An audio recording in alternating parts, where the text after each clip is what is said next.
The New Tech Times, a video magazine for the electronic age. In this edition, Dragon's Lair. Will the Laserdisc and Hollywood animation save the arcades? Also, Labor Cable and AFL-CIO Network. Later, a commentary by former UAW President Douglas Frazier, and a profile of a blind businessman who operates his computer by sound. All this and more on this edition of the New Tech Times. The New Tech Times is brought to you through a grant from Wausau Insurance Companies. Times change. Wausau works.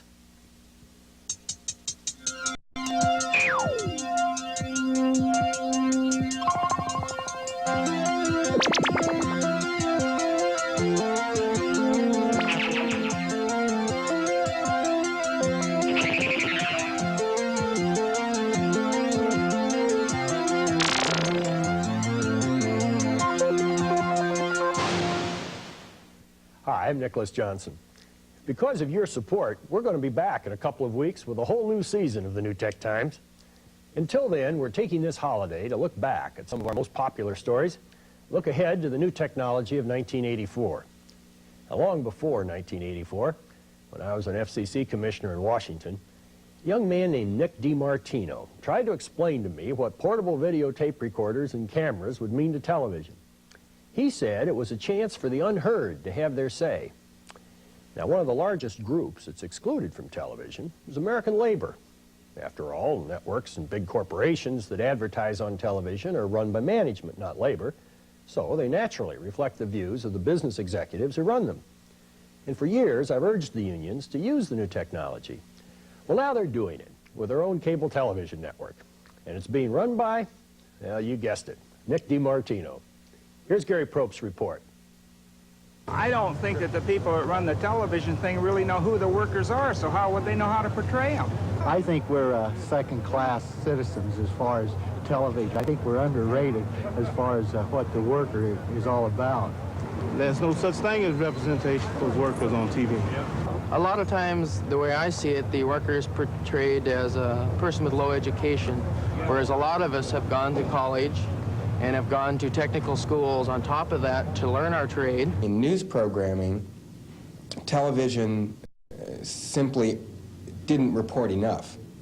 Sometimes they report inaccurately, but by and large it's an error of omission rather than commission. The only time you see a labor story is when there's a big strike that affects a lot of people. Years ago, union people would be able to protest with nothing more than a sign. Today, union members have their own cable television network. Then came the information revolution, the information explosion.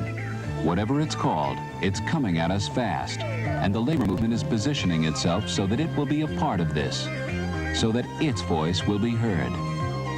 This will happen through the programs of something new on the labor scene.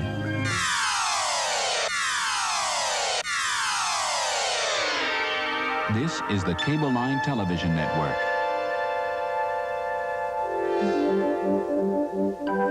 Television for America's workers. Cable Line is being shown in 3 major cities with large union membership: Atlanta, Pittsburgh, and Seattle. It's the nation's first news and entertainment network produced by organized labor. There are 3 programs: a nightly news show, a weekly news magazine, and a program featuring films with labor's point of view. To admire the scene, Rosie at work on the B-19.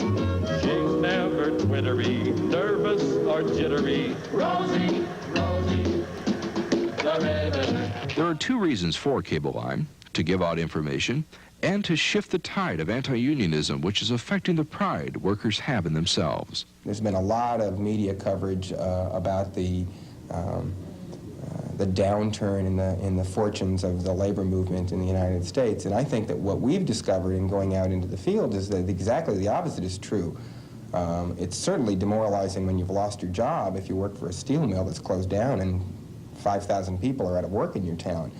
It's very hard to get morale up. I think part of what we're saying is that what you started out believing is still worth believing in, and there are ideals and there are people and there are struggles that are important, and you're important too. Cable Line is being put on publicly franchised cable systems because it's intended for all viewers.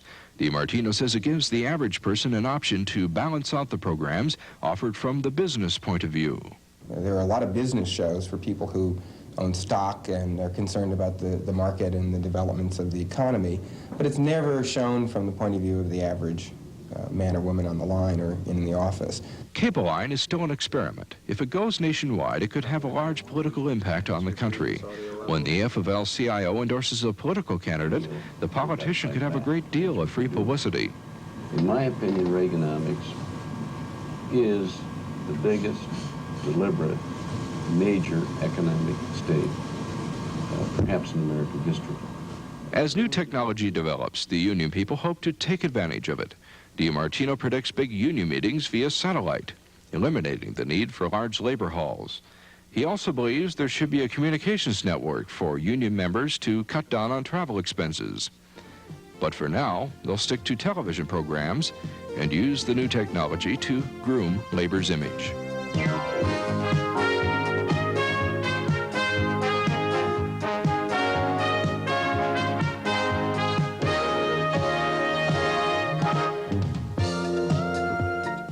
You don't have to be a union member to see what the new technology is doing to jobs. Even thousands of middle managers are on the streets. See, top management can now generate reports without them using these desktop computers. But it's the unions that have been hit the hardest. The UAW has been one of our most progressive. It's a union whose support I was proud to have in my congressional race in 1974. Walter Reuther, he was urging competitive small cars long before gas shortages and foreign imports hit Detroit. And now Doug Frazier, former UAW president, carries on that thoughtful tradition with some comments on the impact of the new technology on labor. Well, if there's one thing that Detroit and Michigan, for that matter, needs is diversification. You know, we're too heavily dependent upon the automobile, and there's an old cliche: if the nation's economy catches a cold, we get pneumonia. And I think we have to take whatever steps are necessary to attract new industry into the state and into the city. And certainly new tech is one of the possibilities. I happen to believe that new tech is not going to generate the massive number of jobs that everybody's claiming it will. You know, and even if it generated, as some people say, 600,000 jobs between now and the end of the decade, you know, that's only 1.5% of the total labor force.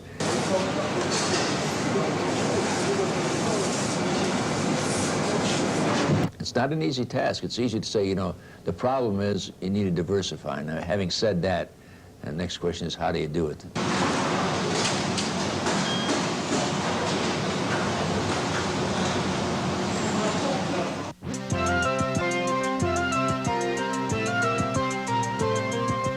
If you have story ideas or comments, send them to the New Tech Times, 821 University Avenue, Madison, Wisconsin, 53706. Those who view the new technology as a threat are probably still in the majority in this country, and yet it can be an opportunity, offering us choices beyond our dreams. One group we've featured who's used the technology in such innovative ways is the handicapped. Here's a repeat of a profile of one such person from reporter Gary Probst.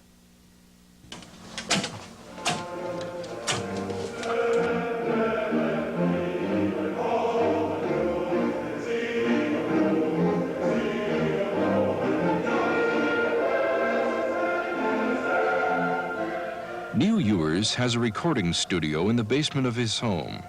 He tapes music and develops soundtracks for films. Neil has a good ear for music and most everything. He has to. Neil Ewers is blind.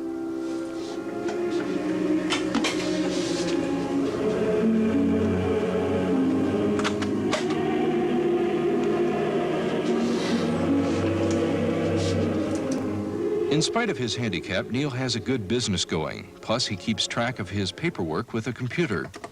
Now, it's easy to understand how he can mix music on tapes even though he's blind, but how can he operate a computer? He lets the machine talk to him. I press a particular key.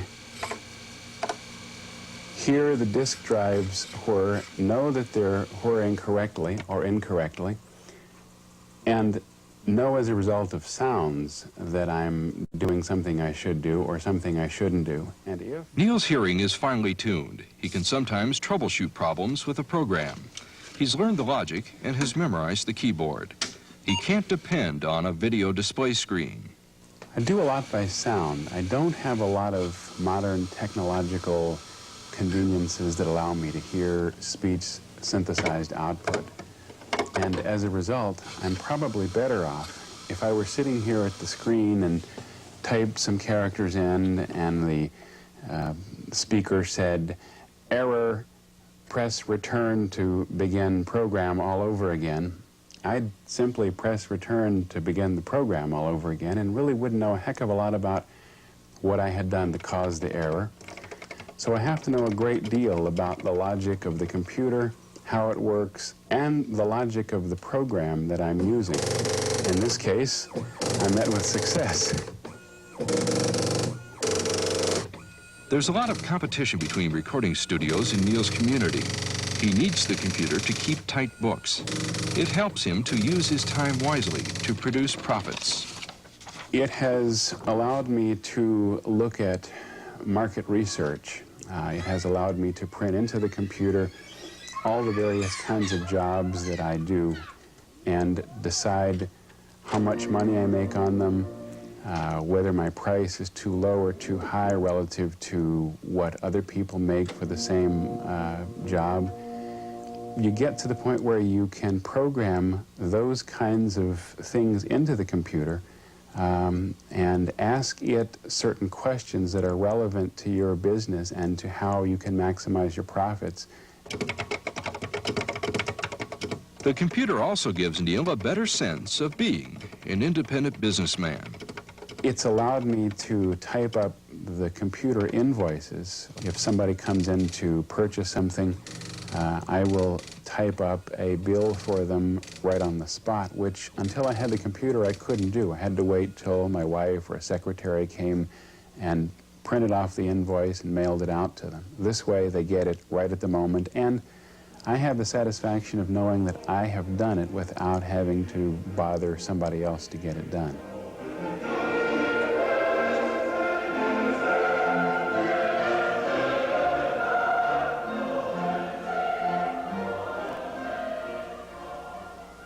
Who have you met whose intriguing use of electronics might be of interest to our viewers? Drop me a line with suggestions. You'll see the address again at the end of the program. Well, some of us love the new technology and some of us hate it, but all of us are becoming more discriminating. Companies are finding that a new and wonderful technological breakthrough is no longer a guarantee of success. You and I may just decide we don't want it. And such has been the fate so far of the video disc. Now, this video disc contains over 50,000 frames, sort of an encyclopedia of information and pictures. One of our most popular segments was about a video disc game called Dragon's Lair. Here's that report again, produced by Barry Stoner. Dragon's Lair, a fantasy adventure where you become a valiant knight on a quest to rescue the fair princess from the clutches of an evil dragon. You control the actions of a daring adventurer finding his way through the castle of a dark wizard who has enchanted it with treacherous monsters and obstacles. Dragon's Lair is not a feature-length movie. It's not even a Saturday morning cartoon. Dragon's Lair is a brand new, first-in-the-block animated video game that you can play in an arcade.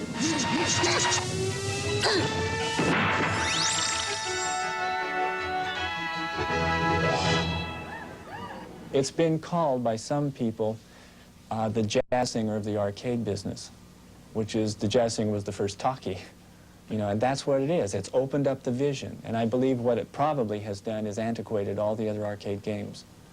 And there'll be a whole barrage now of games which will start using photographic visuals and not computer-generated visuals.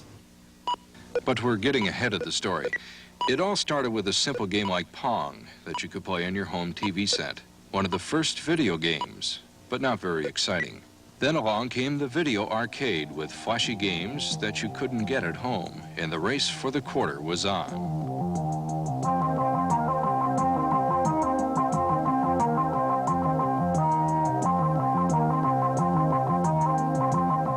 And the quarters came into the arcade to the tune of $9 billion a year. But the home video game makers wanted a bigger cut of the action, so they produced more complex games, and the fight for the quarter heated up as new home video game cartridges filed into battle.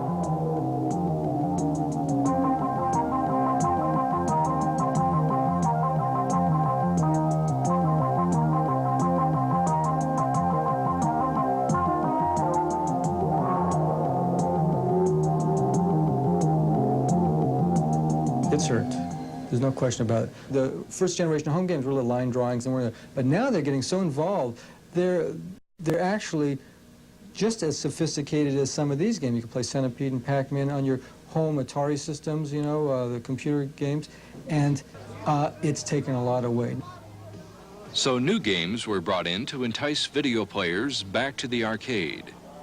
Even games based on box office smashes were brought into the battle. They're looking for something new and different. You know, they come in here with $1. Maybe they'll spend 1 or 2 quarters in video games, maybe a quarter for soda, and a quarter for that different type of amusement. They want a variety. They can't just play the same stuff over and over. It's too much. It's just too boring. Then along came a new piece of technology called the Laserdisc, and a man named Don Bluth who liked to tell stories with classical animation. Why have you come? Animation is that beautiful thing that, if it's done properly, can tell stories like no other art form can. My son's life is in great danger.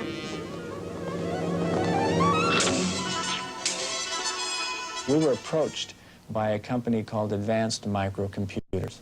And these people were engineers, and they were trying to conceptualize a game about some kind of sword and sorcery, and they had just gotten very excited about the laser disc, and they came to us and said, would you like to animate an arcade game on the laser disc? The Laserdisc, it uses a light beam to produce pictures on a TV screen in any order you desire at the touch of a button. Full-color motion pictures and random access of those pictures. When you put that together, you might just have a breakthrough for video arcade games, and that breakthrough is Dragon's Lair. When you're looking at the little knight in Dragon's Lair, he gets into trouble. He may be walking up a drawbridge. The drawbridge is rotten, and so he caves in. At that moment, he's in trouble. That's the little moment in time when the game player should say, uh-oh, I need to get him out of trouble. At that point, if he pushes the sword button, the laser light will access to another scene, showing Dirk pull his sword and slay the monster and get out of the bridge and go on in the castle.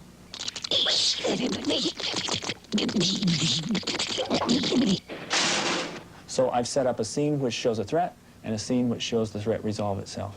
And he's saved himself. Now, if I set up those threats and resolves every second, then I've got a very fast game, which could appeal to those teenagers in the arcade.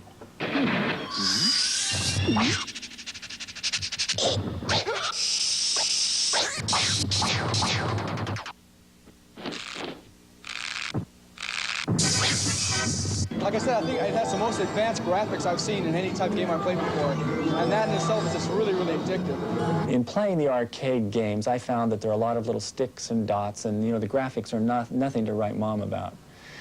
But I thought, if we can do full-blown classical animation, and we can put a soundtrack with it, so there's sound effects, and there is a storyline. The character's not just trying to shoot things down and destroy things, but he's on a rescue mission. You know, he's trying to save something. We have music. We have, of course, all the bright colors that you see in animation. Then that's bringing the artistry of Hollywood to the engineer that programs, and the two are marrying. That's art and science getting involved together, and that's a very unusual idea. An arcade owner will pay maybe $3,900, $4,000 for an arcade game. What we've done with Dragon's Lair is that we've designed a game so that when it does deteriorate and it isn't quite as popular, he can just simply take off the laser disc and put a new laser disc on it that's a new game.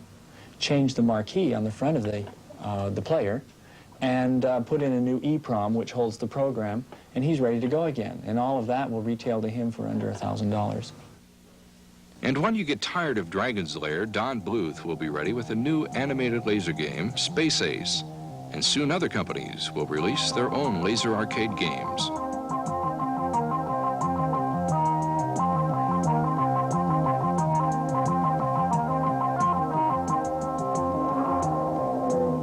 Hollywood Animation and the Laserdisc have become the video arcade's latest reinforcements in the billion-dollar battle for the game player's quarter.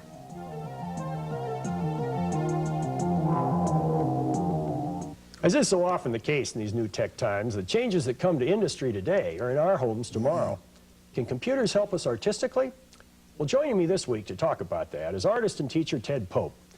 Ted, how about it? Are computers just for engineers and mathematicians? No, I think they're very central to a lot of what's going on in art today.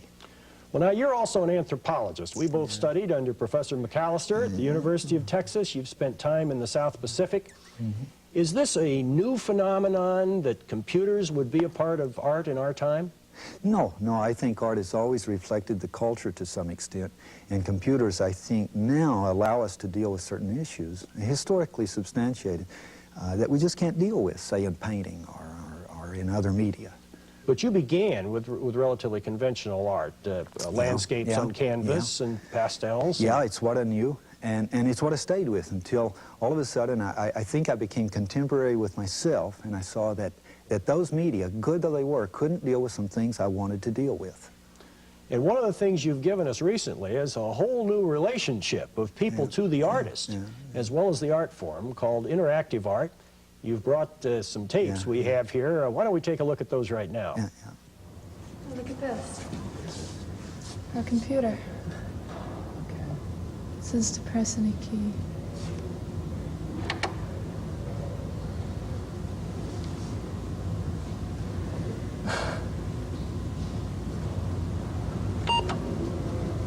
Something much. What is it? You see this? Let's go for something Okay, new. that's good. Oh, they like that. Oh, very nice. What did you... It just keeps changing. Stop. What did you say? Let's I stop had that. 4. Oh, I like that. Before again. Oh, yes. Oh, that's nice. Just look at that. So. Keep it in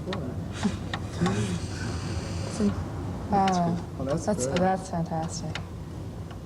There we Oh. go. Okay. Oh. Try, Paul. No. Why don't you try and get a big square? Oh. Big square. Oh, that's There we go. nice. Blue. What did you say? Seems to like 4.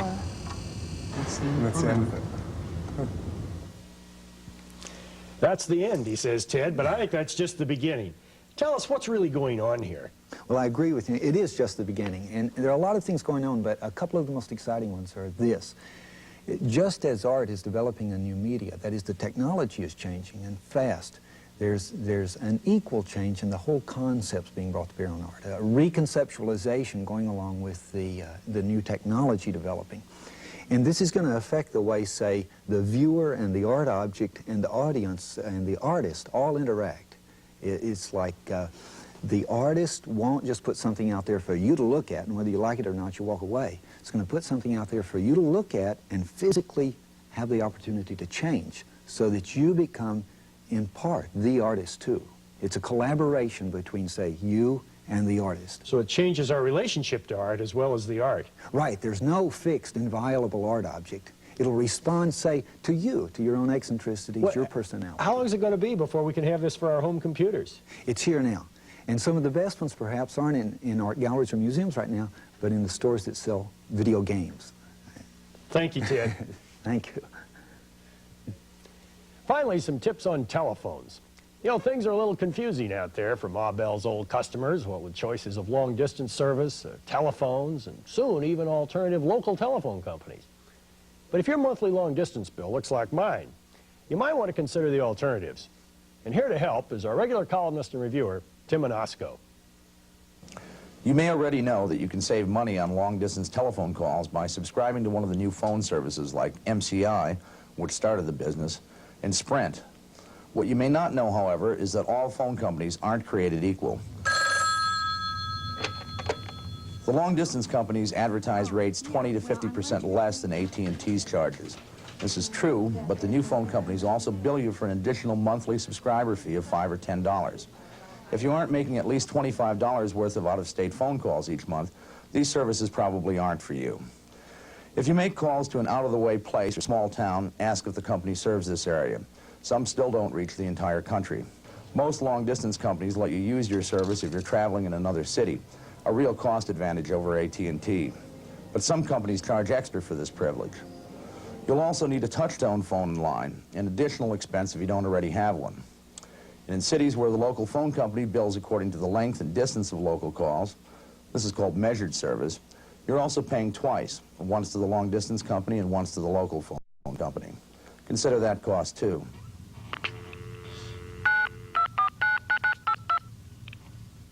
And making long-distance calls this way can be difficult. You'll dial a local access number to get into the system, that's 7 digits, the number that you're calling, another 10, and your personal authorization code, which could be 7 or 8 more numbers. So it takes 24 or 25 numbers to make a single call. The quality of long-distance lines can vary wildly. Some are excellent, others are barely adequate. If you're counting on using your phone to connect to another computer, this could be a problem. Billing can also be confusing. Some of the equipment used by the companies can't tell if the person you're calling has actually answered the phone or not. So if you let it ring for 10 minutes, you might be billed for a 10-minute call. And getting credit for a wrong number can also be difficult. Don't get me wrong, the long-distance companies do offer significant savings over conventional calling. They're not for everybody, and in some cases are less convenient. But if you use your telephone for business or professional purposes, or if you just like to talk to your friends across the country, they're indispensable. Telephones are just one of the choices the New Tech Times is going to present us. Next week will be the last of our 3-part look back on our fall season and forward to 1984. We'll have some tips on what to look for in computer software for your children. And we'll replay that popular segment about the man who's gone from Whole Earth catalogs to Whole Earth software. Join me then, won't you? For the New Tech Times staff, I'm Nicholas Johnson.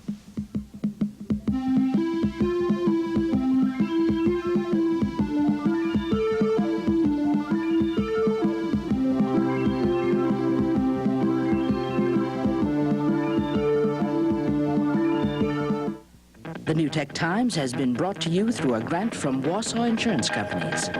Times change. Wausau works. For discount information and copies of the booklets How to Buy a Home Computer and How to Buy a Telephone, send $1 to the New Tech Times, 821 University Avenue, Madison, Wisconsin, 53706.